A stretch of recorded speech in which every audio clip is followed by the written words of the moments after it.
Vous savez les gars, je voulais revenir, très cher viewer cinéphile, sur une critique que je voulais faire par rapport à l'hypocrisie à l'hypocrisie de ces acteurs d'action de merde, gros films de merde, qui justement se contentent, enfin se prétendent avoir une sensibilité dans leur personnage, tu vois. Que ça soit genre, ouais, Dwayne Johnson dans Black Adam qui prétend que genre, ah, il a perdu sa famille dans le passé, dans les flashbacks du Kandak, il se rend à Amanda Waller, mais finalement, t'as Dr. Fate qui le libère. Et en fait, il s'est pas vraiment fait arrêter parce qu'on voit que depuis toute façon, hein, le problème avec des acteurs comme comme Vin Diesel ou comme Dwayne Johnson, c'est que dans leur contrat à la base, dans leur film, pour vous expliquer, ils ne peuvent pas perdre un seul combat.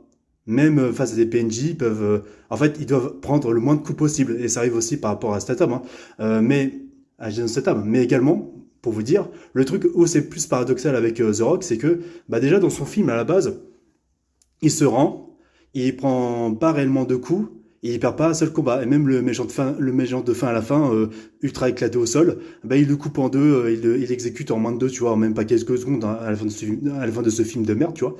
Et genre, c'est le démon, voilà, qui détruit, alors que c'est le gars de Johnson qui fait le signe du triangle du Kandak avec une allusion aux Illuminati, hein. On a bien compris le message de The Rock et des élites, hein. Le côté hypocrite qui est utilisé à travers l'univers d'ici, ce qui est assez dégueulasse. Alors que j'ai pas souvenir que dans l'univers d'ici, il y a une allusion aux Illuminati comme ça, hein.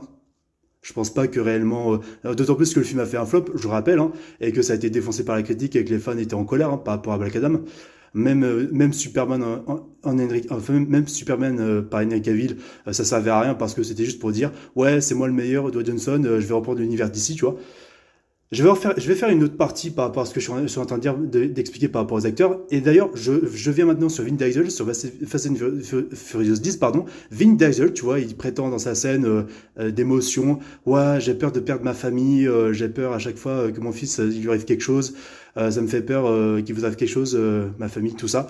Alors que le gars, il prend toujours le dessus dans ses films. C'est lui qui soulève une portière de voiture, ça n'a aucun sens. C'est lui qui va sauver les nanas avec Brie Larson sur le pont du Brésil, là, ça n'a aucun sens. C'est lui qui se prend le moins de coups possible, qui a le moins de remise en question. Il n'a pas de défaut, il n'y a pas cette idée où il se remet en question, où il évolue de ses erreurs. Enfin, c'est n'importe quoi, c'est assez lunaire. Comparé à Jason Statham, et ça on va l'aborder par rapport à Expendables 4, et ça plus tard je ferai une vidéo sur Expendables 4 et sur l'évolution des personnages en foreshadowing et sur le film en lui-même. Expendables 4 qui est pour moi dans mon top 10, hein, clairement des films au monde. Je sais que c'est une grosse bouse, mais en tout cas, c'est ce qui manque en termes de cinéma d'aujourd'hui, bah, des divertissements comme Expendables 4. Maintenant, deuxième partie.